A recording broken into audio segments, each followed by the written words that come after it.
A paz do Senhor Jesus, meus irmãos. Bom dia. Que Deus abençoe esse dia de quarta-feira na sua vida. Deus abençoe sua casa, sua família.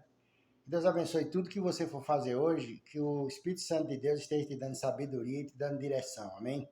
Eu quero compartilhar uma palavra de Deus aqui com você, que está no livro de Mateus, no capítulo 16, versículo 9, 10 e 11. Eu vou ler. Palavra de Deus, né, irmão? Jesus sempre estava dando um ensinamento da palavra dele para que a gente tomasse cuidado, tomar cuidado com as coisas que estão ao redor de nós, tá entendendo, irmão? Porque nem tudo que reluz é ouro. Nem tudo que brilha na tua frente é ouro. E nem todo mundo que diz Senhor, Senhor, está na presença de Deus, não, irmão.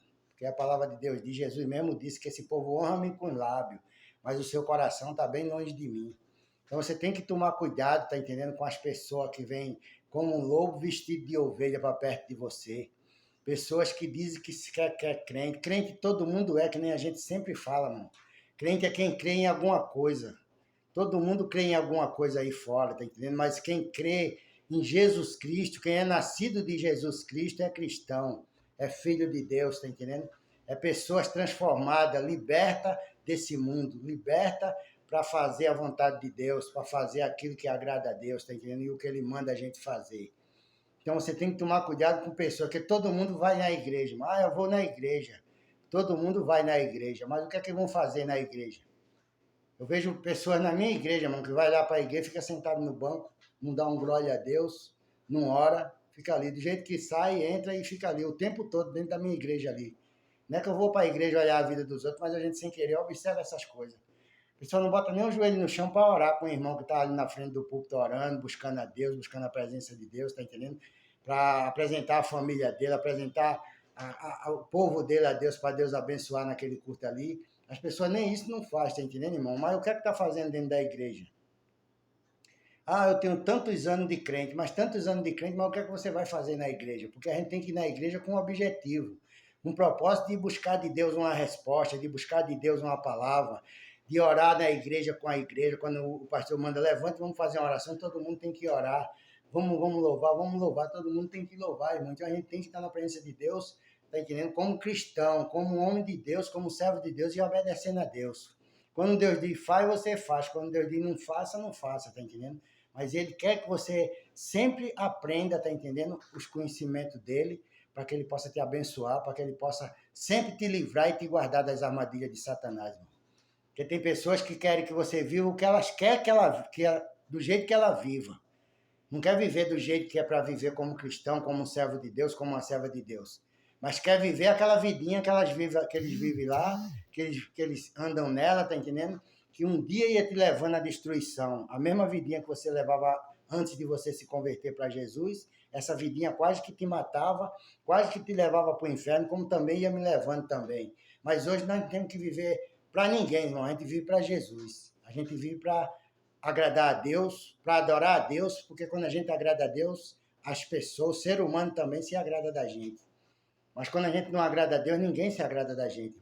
Então a gente tem que agradar a Deus, tem que fazer a vontade de Deus. E Jesus aqui no livro de Mateus está falando assim, irmão. Ainda não compreendei, não vos lembrai dos 5 pães para os 5.000 e de quantos cestos recolheste? Glória a Deus. Ele está lembrando para os discípulos aqui que os discípulos ainda estavam sem entender porque sobrou 12 cestos de pão. Jesus fez a multiplicação do pão ali, deu comida para 5.000 pessoas, fora mulheres e crianças, a palavra de Deus diz, tá entendendo? Mas todo mundo comeu, se satisfazeram e sobrou 12 cestos de pão e os discípulos ainda não estavam entendendo por que sobrou aqueles 12 cestos de pão, tá entendendo? E Jesus no outro diz assim, ó, nem dos 7 pães para os 4.000 e de quantos cestos recolheste, tá entendendo? Então, na primeira multiplicação de pão, eles recolheram 12 cestos de pão, que esses 12 cestos de pão que eles recolheram, simbolizava os 12 discípulos, os 12 apóstolos. Porque Jesus ele deu comida para 5.000, mas os discípulos ele ia continuar alimentando a igreja de Deus, continuar alimentando o povo com a palavra de Deus, está entendendo? Todos tinham que ter pão na vida, todos tinham que ter o Espírito Santo, todos tinham que ter graça. Então, esses 12 cestos simbolizavam cada um dos discípulos, que ia continuar alimentando a igreja, alimentando o povo com a palavra de Deus. E esse alimento está na nossa vida até hoje, para a gente continuar falando e ensinando a palavra de Deus para os outros. E na segunda multiplicação, eles recolheram 7 cestos cheios de pedaços de pão, que simbolizavam os 7 apóstolos, os 7 discípulos que foram consagrados na igreja depois que Jesus foi ressuscitado. Lá no livro de Atos dos Apóstolos, que Pedro mandou escolher 7 homens cheios do Espírito Santo, cheios de sabedoria e do conhecimento, está entendendo? De bom caráter, de bom exemplo dentro da igreja, para cuidar das coisas da igreja, está entendendo? Então, tudo é um símbolo da palavra de Deus, mas se você for falar e ensinar isso para a igreja, a pessoa vai dizer que não é isso não, aí vai lá, vai procurar contexto, vai procurar isso, vai procurar aquilo, mas o discernimento não é meu, o discernimento é do Espírito Santo de Deus. Se a pessoa vier querer desmentir o que a gente está falando, está desmentindo o Espírito Santo de Deus, irmão. O Espírito Santo de Deus é quem nos dá graça, quem nos dá conhecimento e entendimento para nós falar da palavra de Deus. Por isso que eu falo que a gente não precisa de faculdade humana, não precisa de nada. A gente precisa conhecer a Bíblia, ler a Bíblia, observar, meditar na Bíblia, porque quem vai falar na tua boca quando tu for pregar é o Espírito Santo de Deus, irmão. E o Espírito Santo de Deus é que conhece as coisas do céu, é que conhece os segredos, os mistérios ocultos de dentro da palavra de Deus. Nenhum homem está capacitado com sabedoria humana, sabedoria desse mundo, está entendendo que a palavra de Deus diz que a sabedoria do mundo é loucura para Deus. Tá entendendo? Nenhum homem está capacitado para entender nada da Bíblia se não for pelo Espírito Santo de Deus. Se não for o Espírito Santo que usar ele, tá entendendo? Então, a gente não precisa dessas coisas. A gente precisa dessas coisas para a nossa vida cotidiana aqui nessa vida, aqui na Terra. Conhecimento humano para as coisas dessa vida aqui, para a gente aprender fazer uma faculdade para trabalhar num emprego melhor, numa coisa melhor, mas para pregar a palavra de Deus e ensinar o Evangelho, irmão, é o Espírito Santo de Deus que é o professor que está na vida da gente, que está na tua vida, tá entendendo? Que te dá sabedoria, entendimento e conhecimento dos mistérios ocultos que está na palavra de Deus. Porque Paulo era formado em tudo, irmão. Paulo era um homem sábio quando trabalhava com Gamaliel, mas quando ele se converteu, ele disse que aquela sabedoria, aquele conhecimento que ele tinha, ele largou tudo para trás para poder entender os princípios do Evangelho e ensinar a igreja de nosso Senhor e Salvador Jesus Cristo. Tá entendendo? Então, ele teve que largar de todo o conhecimento humano que ele tinha para poder abraçar o conhecimento do Evangelho, o conhecimento de Deus através do Espírito Santo de Deus na vida de Paulo.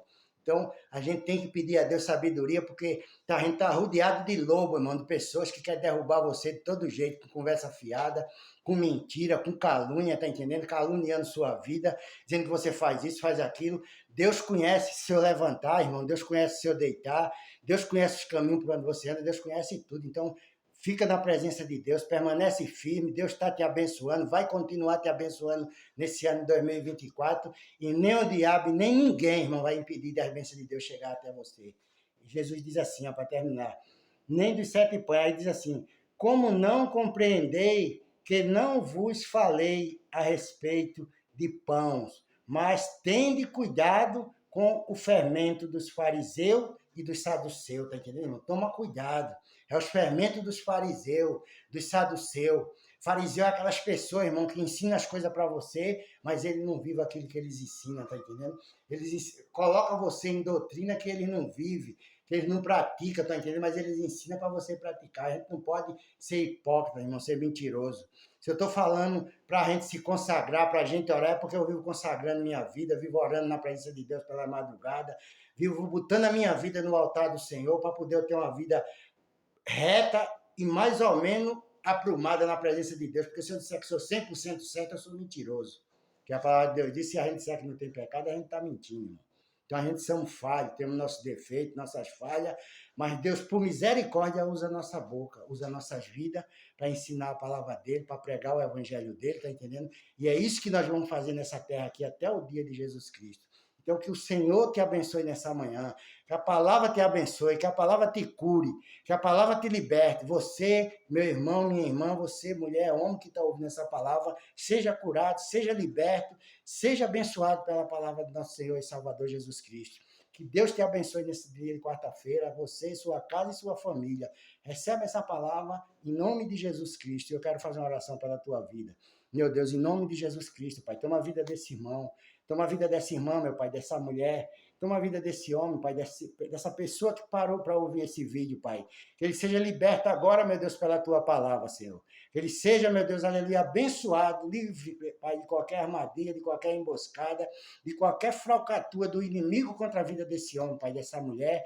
Em nome de Jesus, meu Deus, eu entrego cada um nas tuas mãos, para a honra e glória do teu santo nome. Amém e amém, Jesus. Que Deus te abençoe. Uma boa quarta-feira na paz do nosso Senhor Jesus Cristo.